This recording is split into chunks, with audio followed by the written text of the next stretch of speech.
नमस्कार दोस्तों। बहुत ही ज़्यादा इम्पोर्टेंट सेशन है ये, बहुत ही ध्यान से देखिएगा क्योंकि अब मात्र 60 दिन बचे हैं 69 बीपीएससी में।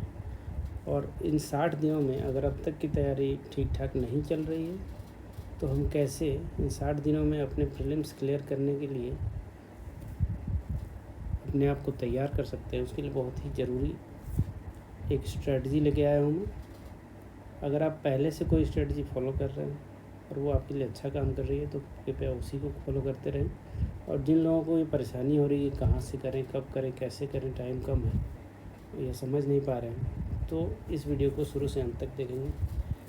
इसमें मैं सब्जेक्ट वाइज आपको बताने वाला हूँ कौन सा सब्जेक्ट कितना इम्पोर्टेंट है, एक तरीके से उनकी औकात एनालिसिस होगी। तो आइए शुरू करते हैं। तो मेरा नाम है सुमित और मैं आपका स्वागत करता हूँ एग्ज़ाम पोर्टल इंडिया, हमारा चैनल है। आज हम देखेंगे 69 बीपीएससी प्रीलिम्स का मास्टर स्ट्रेटजी। कितने दिनों की? 60 दिनों की। 60 दिनों की मास्टर स्ट्रेटजी। चलिए आगे बढ़ते हैं। तो एक मोटा मोटा ओवरव्यू हम देखते हैं। बीपीएससी के एग्ज़ाम में 3 स्टेजेस होते हैं। पहला स्टेज होता है प्रीलिम्स, दूसरा स्टेज होता है मेंस और तीसरा इंटरव्यू। तो अभी हम बात कर रहे हैं प्रीलिम्स स्टेज की, जो कि क्वालिफाइंग होता है और ये एक एलिमिनेशन राउंड है। मतलब इसमें सबसे ज़्यादा प्रतिभागी होते हैं और इसमें एक तरीके से एलिमिनेट किया जाता है।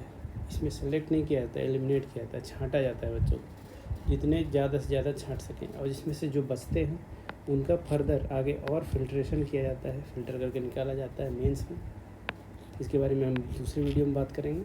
अभी फ़िलहाल हम प्रीलिम्स के में फोकस करके बात करेंगे क्योंकि अभी उसका एग्ज़ाम हमें पता है कब है। 30 सितंबर को टेंटेटिव डेट दिया हुआ है और हम देखते हैं कि बीपीएससी अपने टेंटेटिव डेट से बिल्कुल भी इधर उधर नहीं होती है। उसी डेट को एग्ज़ाम होने के चांसेस मोर देन 90%। तो जो मेंस में भी छट गए, मतलब सेलेक्ट हो गए, उनको इंटरव्यू में शामिल होने का मौका मिलता है।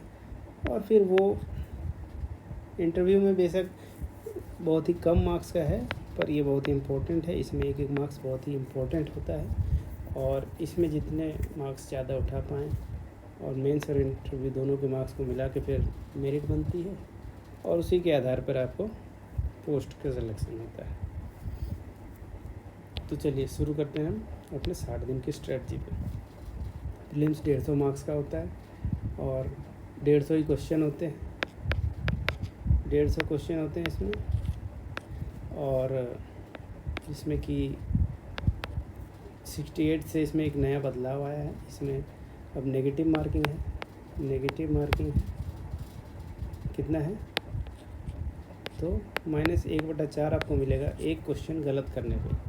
लेकिन आप कितना नुकसान में रहेंगे एक क्वेश्चन गलत हो जाए तो?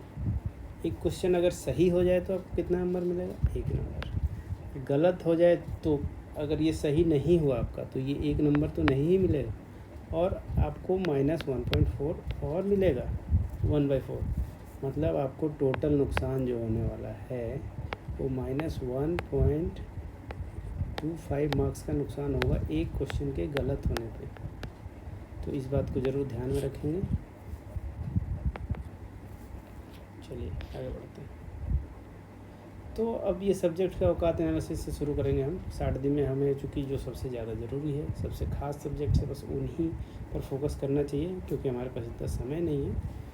तो जिन एरिया में फोकस करने से हमारा प्रीलिम्स निकल सकता है उसके बारे में बात करते हैं। तो सबसे पहले मैं नंबर 1 पे साइंस रखूँगा क्योंकि साइंस में बहुत ही डिफाइंड सिलेबस है, डिफाइंड क्वेश्चंस आते हैं, रिपीटेड क्वेश्चंस आते हैं, एरिया भी बहुत ही लिमिटेड है और उसको अगर एक बार आप ढंग से कर लें तो उसके क्वेश्चन सही होने के चांसेस बहुत ज़्यादा रहते हैं। हिस्ट्री के क्वेश्चन बेशक साइंस से ज़्यादा आते हैं। साइंस में 25 से 30 क्वेश्चन आते हैं, हिस्ट्री में 30 या उससे ज़्यादा भी आते हैं। लेकिन हिस्ट्री में सिलेबस बहुत बड़ा है और उसको सवाल गलत होने के चांसेस ज़्यादा होते हैं। तो इसलिए पहले नंबर मैं साइंस को रखूँगा, जिसमें कि देखिए फिज़िक्स और केमिस्ट्री मिला के 12 से 15 क्वेश्चन आते हैं। तो बायोलॉजी में अकेले 12 से 15 क्वेश्चन आते हैं। तो ये बहुत ही इंपॉर्टेंट है, इसको मैंने स्टार मार्क किया है। अब इसको आप पढ़ेंगे कहाँ से? तो अगर एनसीईआरटी पढ़ना आपको अच्छा लगता है तो 6ठी से 10वीं तक के एनसीईआरटी आप पढ़ सकते हैं। लेकिन अगर आपको लग रहा है कि आप इतना नहीं पढ़ सकते हैं, टाइम आपके पास कम है, तो आप साइंस लूसेंट का एक साइंस का अलग से आता है, आप उसको भी फॉलो कर सकते हैं। उसमें बिल्कुल एनसीईआरटी का निचोड़ है, या कोई क्राउन पढ़ रहा है तो क्राउन पढ़ ले, उससे बिल्कुल आप रिवीजन करें जितनी बार हो सके, और प्रीवियस ईयर क्वेश्चन को बार बार बनाएं। और घटना चक्र या कोई भी अदर एडिटोरियल या किसी के भी क्वेश्चन सेट्स हैं अदर पीसीएस के या फिर नए मॉक क्वेश्चंस हैं, उसको आप ज़रूर प्रैक्टिस करें। तो इसके लिए यही सोर्स रहेगा। आगे बढ़ते हैं। इसके बाद दूसरा नंबर का पिलर मैं रखता हूँ करंट अफेयर्स को, क्योंकि करंट अफेयर्स में सबसे ज़्यादा क्वेश्चन आते हैं, लगभग 30 से 35 क्वेश्चन आते हैं। और इसमें चूँकि सबके लिए ये बराबर है, कोई पहले से पढ़ा हुआ नहीं है, सबके लिए करंट ही होता है, अभी पढ़ना होता है। तो इसमें देखिए 3 तरह के सवाल आते हैं, एक तो नेशनल आता है, एक इंटरनेशनल, और एक बिहार से संबंधित। तो बिहार से जो जुड़ा हुआ है,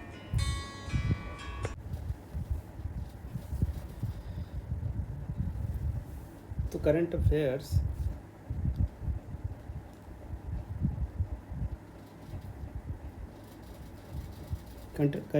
नेशनल और इंटरनेशनल होते हैं, बिहार के भी होते हैं।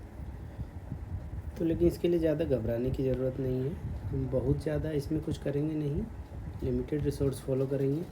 अगर आप न्यूज़पेपर पढ़ते हैं डेली और अगर सिलेबस के अकॉर्डिंग अपना नोट्स आपने बनाया हुआ है, फिर तो आप उसी को फॉलो करें, कुछ और फॉलो करने की ज़रूरत नहीं है। लेकिन अगर ऐसा आपने नहीं किया है तो मंथली कोई मैगज़ीन फॉलो करते हैं तो वो फॉलो कीजिए, और वो भी अगर नहीं किया है तो हाफ ईयरली या ईयरली स्पीडी या फिर एडुटेरिया या और भी कोई अगर दूसरा आपको अच्छा लगता है तो उसको आप फॉलो कर सकते हैं। साथ में प्रीवियस ईयर क्वेश्चन देखेंगे ताकि हम ये समझ सकें कि किन तरह के करंट अफेयर्स आते हैं। प्रैक्टिस करेंगे हम नए मॉक टेस्ट से, जिसमें कि इसके अलावा जो आते हैं वो घटनासार है, घटना चक्र है। तो इनमें से जो भी आपको अच्छा लगता है उन 2 को आप चुन लीजिए और उसको बार बार पढ़ेंगे और टेस्ट के थ्रू उसका रिवाइज करेंगे। करंट अफेयर्स के लिए यही करना है और ये बार बार करना है। इसके बाद जो तीसरा पिलर जो बहुत इम्पोर्टेंट है, जिसमें 20 से 25 क्वेश्चन आते ही आते हैं, वो है बिहार स्पेशल। इसको अक्सर लोग कम टाइम देते हैं, पर ये बहुत ही लिमिटेड सिलेबस में बहुत ज़्यादा नंबर लाने की कैपेसिटी रखता है। और बिहार स्पेशल में क्या क्या है, तो हिस्ट्री है, ज्योग्राफी है, ये कोर एरिया है। और ये आप इम्तियाज़ अहमद की बुक से फॉलो करेंगे, या फिर लूसेंट या क्राउन कोई और अगर पढ़ रहे हैं तो वो पढ़िए, नहीं तो इम्तियाज़ अहमद की बुक बहुत ही अच्छी है। अगर आप टाइम कम है और मोटी बुक नहीं पढ़ना चाहते हैं तो इसकी ऑब्जेक्टिव भी आती है एक पतली सी, वो फॉलो कर सकते हैं। अब देखिए हिस्ट्री में 10 से 12 क्वेश्चन आ जाते हैं और ज्योग्राफी में 5-7, और बचे क्वेश्चन जो करेंट और कंटेम्प्रेरी होते हैं, समसामयिक होते हैं, जो कि एक तो सेंसस है, एक तो भारत का है जनगणना, उससे तो आते ही है। उसके अलावा बिहार की जनगणना से ज़रूर आते हैं, 1-2 क्वेश्चन आ जाते हैं उसके, फिर वो ज़रूर देख के जाएंगे आप। करंट अफेयर्स आपके एडिटोरिया या फिर CME या SPD किसी का भी बिहार स्पेशल एडिशन आता है, उसको आप ज़रूर देख लेंगे। उसमें बिहार से जुड़े हुए इकोनॉमिक सर्वे, बिहार का economic survey, budget, current affairs, जो भी स्कीम्स, योजनाएं वगैरह हैं वो उसमें आती है, वो कवर होती है, वो आप देख के जाएंगे। तो इसमें सबसे मेजर चंक तो देखिए आपका 10-15 मतलब 20-25 क्वेश्चन में 15 से 18 क्वेश्चन तो हिस्ट्री ज्योग्राफी में कवर होता है। उसके लिए बस एक इम्तियाज़ अहमद की बुक है। उसके बाद जो है ये छोटी मोटी चीज़ें, तो इसको आप मैगज़ीन से कवर कर लें और ये नोट बना लें या तो अलग एक जगह, और उसको बार बार रिवाइज़ करें। क्योंकि ये इकोनॉमिक सर्वे पूरा नहीं पढ़ना है, इसकी समरी देख लें या फिर किसी मैगज़ीन में उसका अगर सारांश दिया हुआ है, और नहीं तो फिर सिर्फ उसके इंडेक्स और उसके इंट्रोडक्शन पढ़ लेने से ही आपको समझ में आ जाएगा। इसका सारांश भी बहुत सारे मैगज़ीन वाले बनाते हैं, आपको मिल जाएंगे। चलिए अगला पिलर है हिस्ट्री। हिस्ट्री को मैंने चौथे नंबर पे इसलिए रखा है, हालांकि ये 25 से 30 नंबर का होता है, ये काफ़ी इम्पोर्टेंट है, लेकिन चौथे नंबर पे इसलिए रखा है क्योंकि इसमें रिस्क रिवार्ड रेशियो अच्छा नहीं है ऊपर के 3 पिलर के तुलना में। मतलब इसमें क्या है, इसमें आपको पढ़ना बहुत ज़्यादा है और क्वेश्चंस उसके हिसाब से कम है। मतलब आपको मॉडर्न के लिए पूरा एक किताब पढ़ना है, स्पेक्ट्रम, लेकिन हाँ स्पेक्ट्रम पूरी किताब नहीं पढ़नी है, सिलेक्टिवली पढ़नी है। सेलेक्टिवली मतलब जिन चैप्टर्स से ज़्यादा क्वेश्चन आते हैं, जैसे कि फ्रीडम स्ट्रगल 1857 और कांग्रेस अधिवेशन, इस तरह के जो महत्वपूर्ण टॉपिक हैं जिससे क्वेश्चन ज़्यादा आते हैं, तो फिर गवर्नर जनरल और उनके कंट्रीब्यूशन, तो ये सब आपको चैप्टर इससे पढ़ने। उसके अलावा जो सबसे ज़रूरी है वो है प्रीवियस ईयर क्वेश्चंस देखने हैं इसके बार बार, ताकि आपको पता लगे कौन सा चैप्टर इंपॉर्टेंट है, और टेस्ट लगाने हैं। ये कोई और बता देगा आपको ज़रूर, ये मैं भी बता दूंगा, कोई और बता देगा, लेकिन जब तक खुद से नहीं देखेंगे तब तक फ़ायदा नहीं होगा। इसी तरह से मिडिवल इंडिया से आजकल सवाल आने लगे हैं, पहले बहुत कम आते थे, सबसे ज़्यादा मॉडर्न से आते हैं। और मिडिवल के लिए एक ओल्ड एनसीईआरटी या फिर सतीश चंद्र की, दोनों एक ही किताब है आती है, वो देखेंगे, प्लस प्रीवियस ईयर क्वेश्चन और मॉक टेस्ट। एंशिएंट इंडिया यानी कि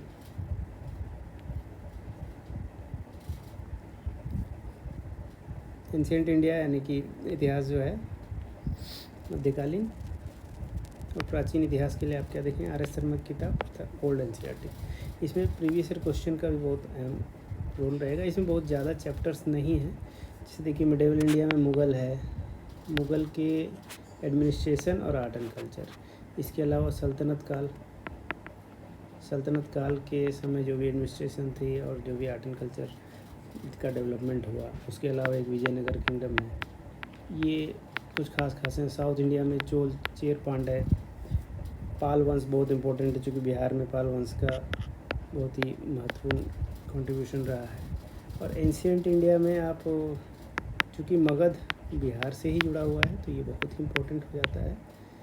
मगध से पहले आपका हड़प्पा संस्कृति और उसके बाद गुप्त काल, ये सारी चीज़ें एंशिएंट इंडिया में पढ़ेंगे। संगम काल से हालांकि अब तक ज़्यादा सवाल नहीं आए हैं, आप देख सकते हैं इसको भी। ज्योग्राफी में आते हैं। अब हिस्ट्री के बाद जो सबसे 5वें नंबर पे जो सबसे महत्वपूर्ण पिलर है वो है ज्योग्राफी। तो ज्योग्राफी से भी 10 से 15 क्वेश्चन आते हैं, और इसके लिए आप अगर कॉन्सेप्चुअल क्लैरिटी चाहिए तो आपको 11th-12th की एनसीईआरटी पढ़नी पड़ेगी। इसमें फिज़िकल वाला पार्ट, फिज़िकल यानी कि भौतिक भूगोल इंडिया का और वर्ल्ड का, 2 किताब हैं, एक 11th में है, एक 12th में है, दोनों पढ़ जाएंगे। और अगर ये आप पहले से पढ़ चुके तो अच्छी बात है, या फिर इसको समझने में दिक्कत आ रही है तो आप 6 to 10th का एनसीईआरटी भूगोल पहले पढ़ लेंगे। पतले किताबें हैं पर इससे कॉन्सेप्ट बन जाएगा। और उसके बाद आप मैप्स का सहारा लेंगे, कॉन्सेप्ट की वीडियो देख सकते हैं, प्रीवियस क्वेश्चन लगातार देखेंगे और एमसीक्यू सॉल्व करेंगे। अब इसमें बिहार की नदियाँ, बिहार के फसल, ये सब तो आपको अलग से तैयार करने ही पड़ेंगे। इसके लिए आप एडिटोरियल या कोई और चैनल के कॉन्सेप्ट वाले वीडियोस देख सकते हैं, उसका नोट्स तैयार कर लीजिए। और अगर आपको एनसीईआरटी पढ़ने में दिक्कत आ रही है, अभी फ़िलहाल आपके पास टाइम कम है, तो आप लूसेंट पढ़ें या फिर महेश बनवाल या और कोई किताब जो पढ़ रहे हैं आप पढ़ सकते हैं। इसी में एनवायरनमेंट भी कवर हो जाता है, लेकिन ये एक इम्पॉर्टेंट चंक है, तो इसको छोड़ के नहीं जाएंगे, इसको ज़रूर पढ़ना है। इसके बाद आता है पॉलिटी। तो पॉलिटी में बहुत ज़्यादा सवाल तो नहीं आए हैं, कभी कभार हालांकि ज़्यादा भी आ सकता है, 6 से 10 सवाल हैं। लक्ष्मीकांत हालांकि बहुत मोटी बुक है, लेकिन उसमें कुछ टॉपिक जिससे सवाल ज़्यादा आते हैं, जैसे कि fundamental rights, parliament, prime minister,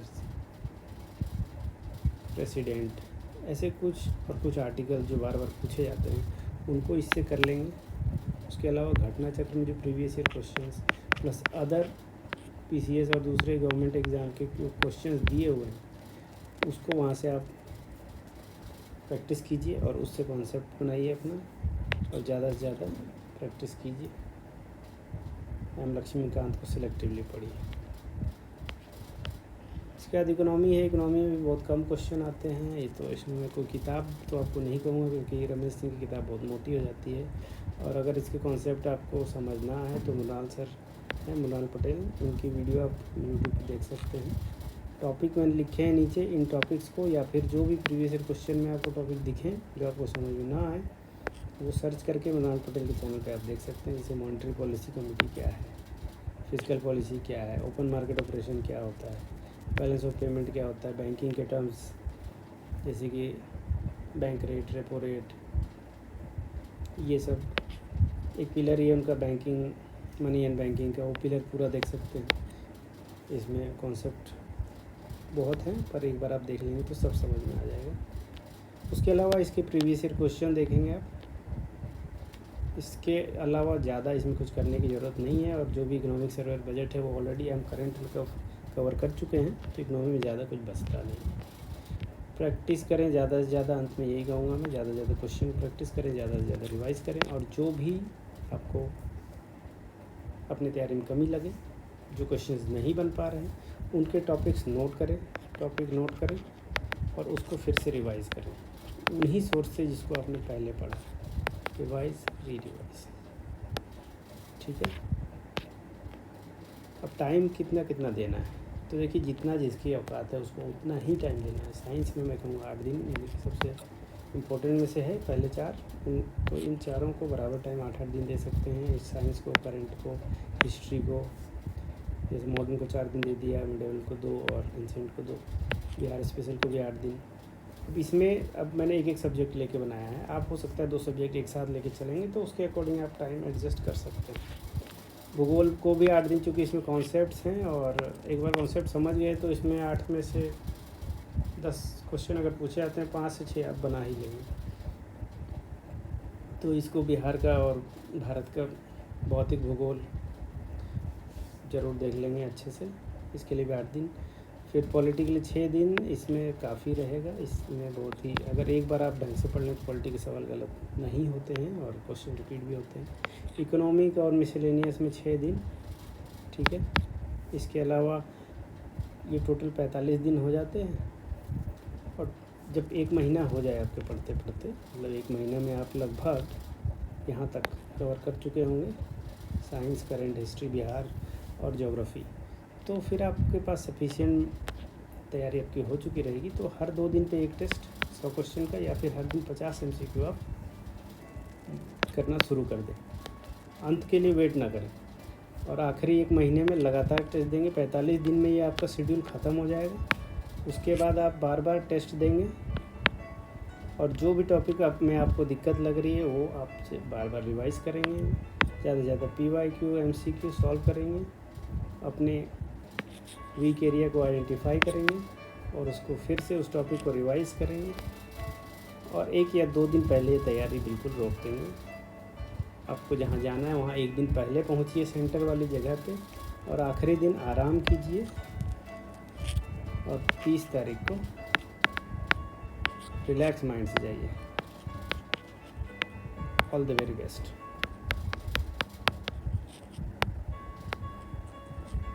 तैयारी में ईमानदारी रखिए, बाकी सब छोड़ दीजिए, रिज़ल्ट की चिंता नहीं करनी। तो उम्मीद है कि ये प्रीलिम्स आपका ज़रूर निकलेगा। बहुत बहुत धन्यवाद। अगर कंटेंट पसंद आया हो तो इस चैनल को ज़रूर सब्सक्राइब करें, कम से कम एक व्हाट्सएप ग्रुप में शेयर करें, और वीडियो को लाइक करें, ताकि मैं और भी ऐसे इम्पोर्टेंट कंटेंट आपके लिए बनाऊं। और अगर किसी टॉपिक में कोई दिक्कत है तो आप कमेंट में बताइए, मैं उस टॉपिक पे ख़ास एक वीडियो लेके आऊँगा, चाहे वो ज्योग्राफी हो, इकोनॉमी हो, हिस्ट्री हो, साइंस हो।